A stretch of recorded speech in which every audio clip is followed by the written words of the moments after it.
Mercredi 20 mars, il est 18h30. Bonsoir à tous et bienvenue dans le journal de TNTV. Au sommaire ce soir, elles sont environ 200 chaque jour à œuvrer auprès des futures mamans.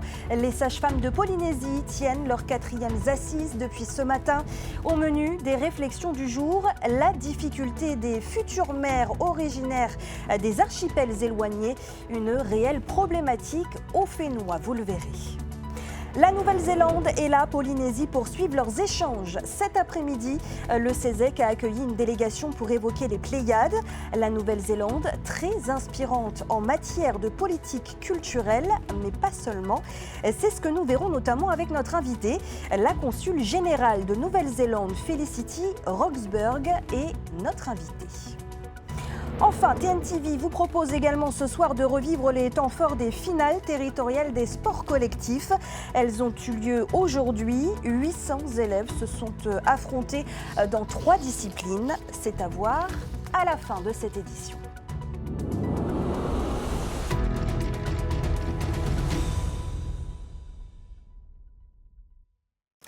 Comment les futures mamans des îles éloignées vivent-elles leur grossesse? Une question qui a donc été abordée aujourd'hui lors des 4e assises des sages-femmes. Une réelle problématique au Fénois pour ces futures mères obligées d'accoucher à Tahiti, loin des leurs. Une période d'anxiété qui peut aller parfois jusqu'à la dépression, comme nous l'expliquent Nicolas Pérez et Jessica Doucet. Environ 200 sages-femmes du public et du privé prodiguent quotidiennement leurs soins et conseils aux futures mamans sur l'ensemble de la Polynésie. Mais à l'heure où tradition et modernité tentent de se conjuguer, ces praticiennes sont aussi et surtout un référent qui rassure. Le grand défi, c'est cette médecine occidentale quelque part, les études, la science, qui ne font pas du tout écho. C'est une population qui est ancrée dans la confiance absolue envers son soignant, qui ne veut pas tout comprendre, mais par contre qui veut être tout simplement heureux, ou alors qui ne va jamais exprimer ses émotions que par un haussement de sourcils. Une période de grands changements propice aux incertitudes et à l'anxiété. Surtout lorsque ces futures mères originaires des archipels les plus éloignés doivent quitter leur foyer pour accoucher sur Tahiti. À l'heure actuelle, c'est la dépression et le suicide qui est la première cause de mortalité chez les mères, et on n'est pas épargné. Et donc c'est dû à quoi? C'est essentiellement l'isolement social, familial, et donc de fait, comme elles habitent géographiquement loin, il y a une vraie rupture, il y a un vrai isolement. Cet accueil ici, elles sont quelque part déracinées à un moment où elles ont tellement besoin de toute la famille.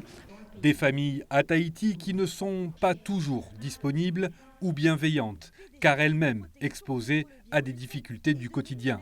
On perd de plus en plus ses valeurs familiales, et puis même elles sont un peu réticentes dans le sens d'aller dans leur propre famille, parce que souvent elles sont exploitées.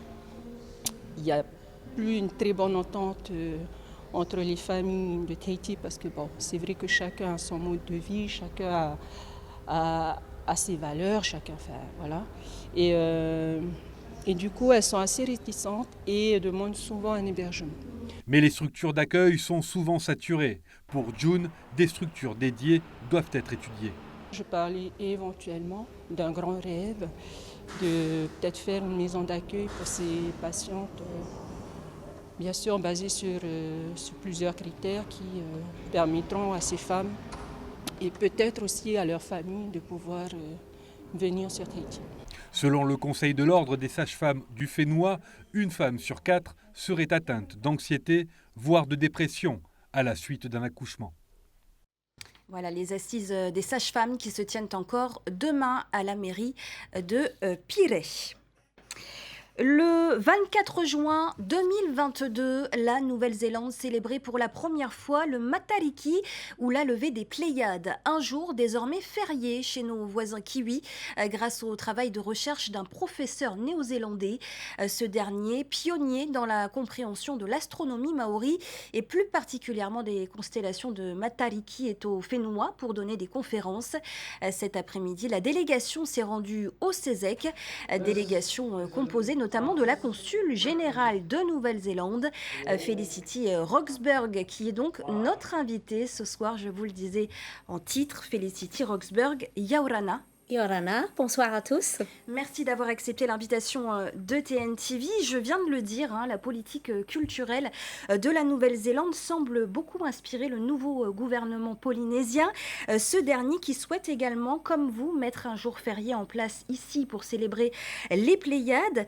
Cette idée en Nouvelle-Zélande, est-ce qu'elle avait reçu un avis favorable lors de sa mise en place ?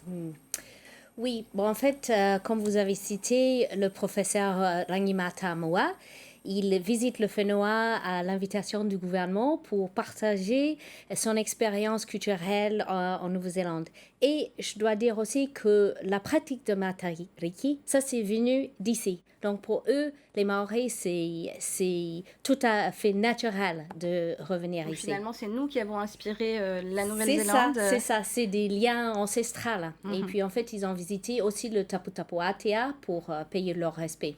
Mais qu'est-ce que ça représente pour nous en tant que Kiwis ? En fait, les Maoris, ils composent de 17% de la population. Mais dans la première année de Matariki, il y a 51% des Néo-Zélandais qui ont fait quelque chose pour célébrer le Matariki. Et la prochaine année, 60%. Donc, on voit que c'est un projet d'unité. Une évolution. Une évolution, et c'est quelque chose que toutes les Néo-Zélandais puissent se rassembler autour d'un festival autochtone. Alors justement, toujours sur le plan culturel, comment est-ce qu'on peut intensifier nos échanges culturels entre la Nouvelle-Zélande et la Polynésie ? Est-ce que ça a été abordé lors de votre venue ? Oui, il y a beaucoup à faire. Et déjà, de cette rencontre, je pense qu'il va y avoir d'autres opportunités qui sont produites, notamment à travers les musées. Le musée de Tahiti, qui ont lien direct avec Te Papa Tongarewa à Wellington. Et puis, d'autres sujets aussi, comme la revitalisation des langues, la langue des signes. Il y a plein de choses qu'on puisse faire ensemble, vu qu'on est cousins. La dernière fois que vous êtes venue, Felicity Roxburgh, c'était il y a 2 ans, c'était avec sous l'ancien gouvernement polynésien. Aujourd'hui, quels sont vos liens, vos rapports avec le nouveau gouvernement indépendantiste ? Toujours très bien.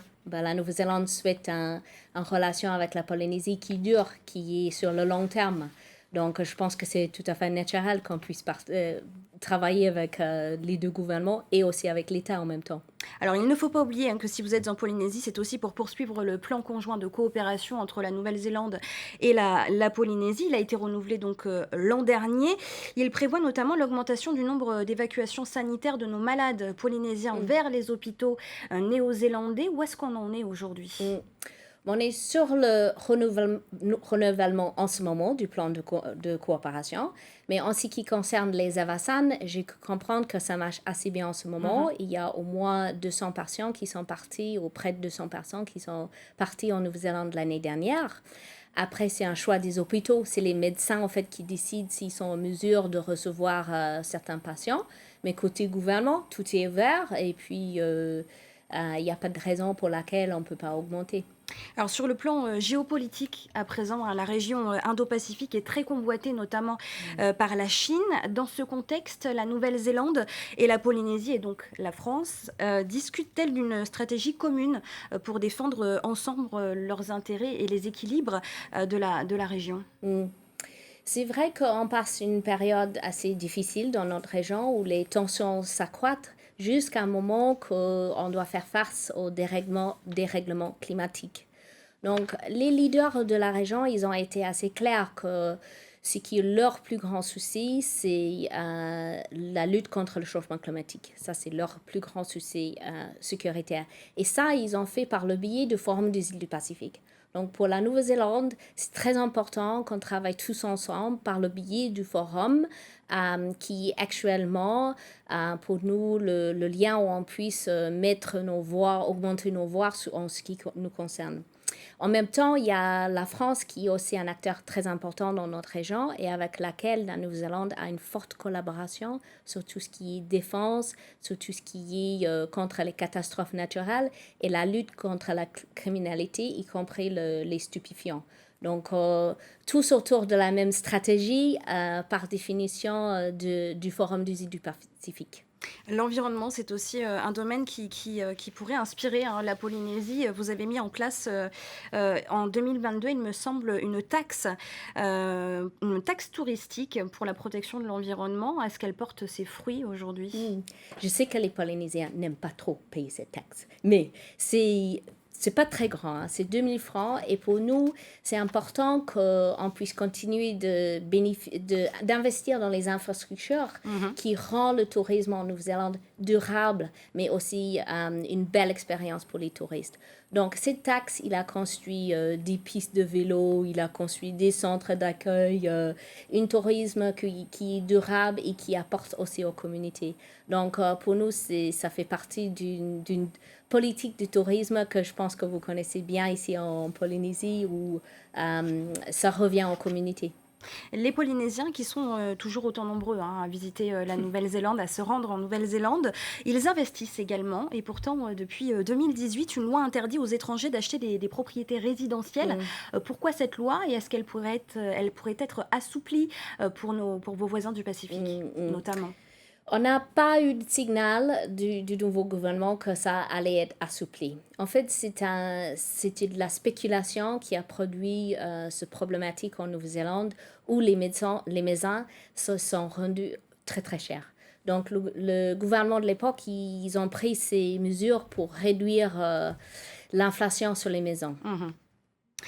Merci beaucoup, Felicity Roxburgh. C'était donc ma dernière question. Merci encore d'avoir été notre invitée ce soir. Merci, Maruru. On continue à présent de suivre le déplacement du président du pays à Singapour. Singapour qui se targue d'être un carrefour majeur de l'économie mondiale, notamment en termes de transport et de logistique. Entre des mesures et innovations, la cité-État inspire visiblement Moetai Broderson, comme l'a constaté notre envoyé spécial Thomas Chabrol. C'est un aéroport hors norme, réputé pour avoir été élu à plusieurs reprises le plus bel aéroport au monde, avec ses jardins et ses nombreuses activités de loisirs intégrées.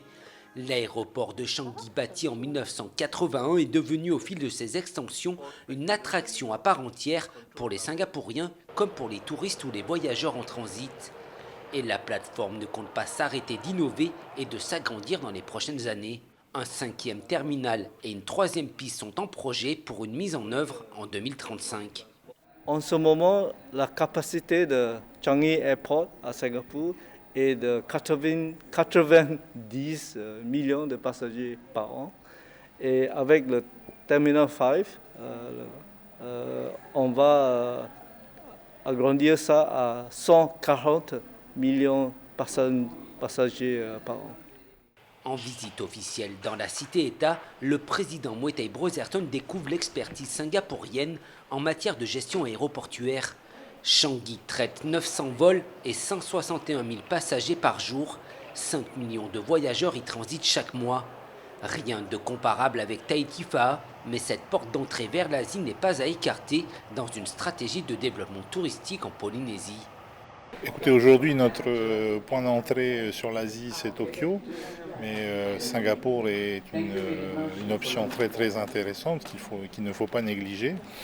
Nous en avons discuté avec donc la direction de l'aéroport qui est tout à fait prête à entamer des discussions à ce sujet.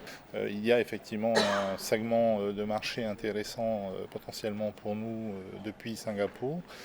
La principale contrainte étant l'absence d'un vol direct qui semble être une condition sine qua non si on veut développer le tourisme via Singapour.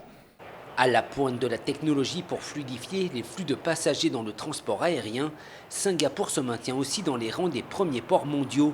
Favorisé par sa situation géographique à l'entrée du détroit de Malacca, Singapour assure la logistique de 65 millions de containers chaque année. La cité-État continue d'investir fortement dans les infrastructures pour rester un pôle d'échange incontournable de l'économie mondiale. On ouvre à présent une page sport et cet événement très attendu dans le monde scolaire. Les finales territoriales se sont jouées aujourd'hui. Elles ont rassemblé plus de 800 élèves venus des 5 archipels. Objectif, se mesurer dans 3 disciplines collectives, le volley, le basket et le football. On revient sur les temps forts de ces compétitions. C'est avec Oriano Tefao et Désiré Teivao. Après avoir disputé chez eux leur championnat respectif, 189 élèves des îles éloignées se sont déplacés pour la grande finale. En volleyball, c'est pieds nus que les collégiennes de Ho ont affronté les représentantes des Australes. Au début, ça a été difficile avec les réceptions et les passes, mais après ça a venu le jeu, comme on était stressé au début. C'est ça qui est dur, c'est qu'on n'a pas de championnat, donc on s'entraîne avec les autres élèves du collège. Et là, elles arrivent et ce matin, c'était leur premier match de l'année avec un enjeu. Donc elles étaient stressées, moi aussi. C'est dur, mais elles ont réussi leur premier match. Donc je pense que là, elles vont pouvoir se relâcher pour la suite.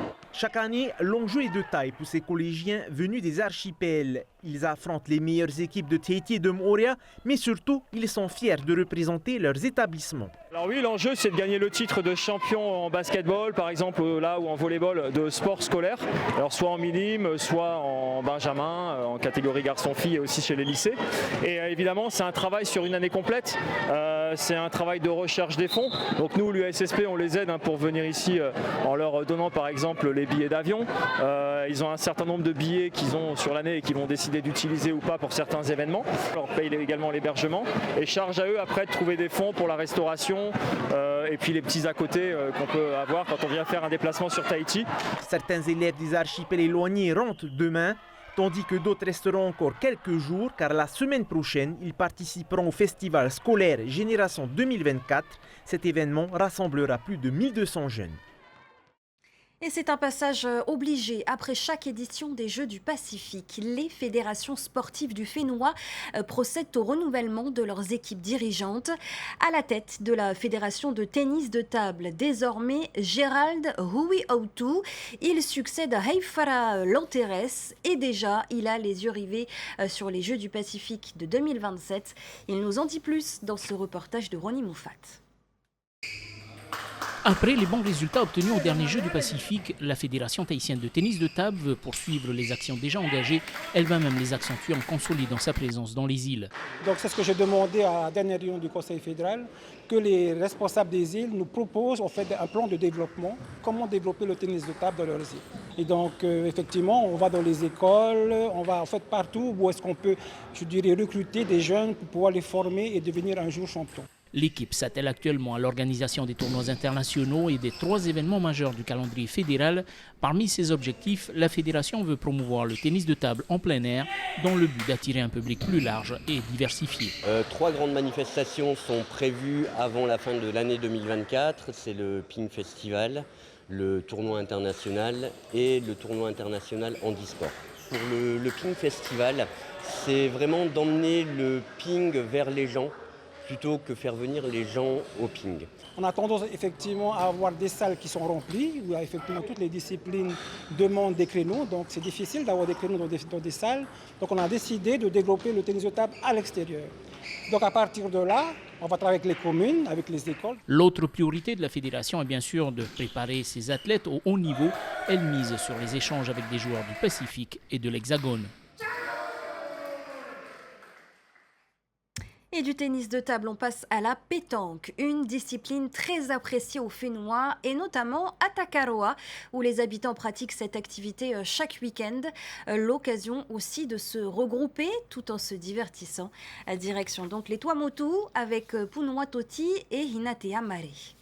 Chaque vendredi soir, le boulodrome de Te Avarua est pris d'assaut par les joueurs de pétanque. Un rendez-vous apprécié également des habitants de l'atoll qui s'y rendent surtout pour passer le temps. Comme chez les professionnels, en cas de doute, les joueurs mesurent la distance exacte entre les boules.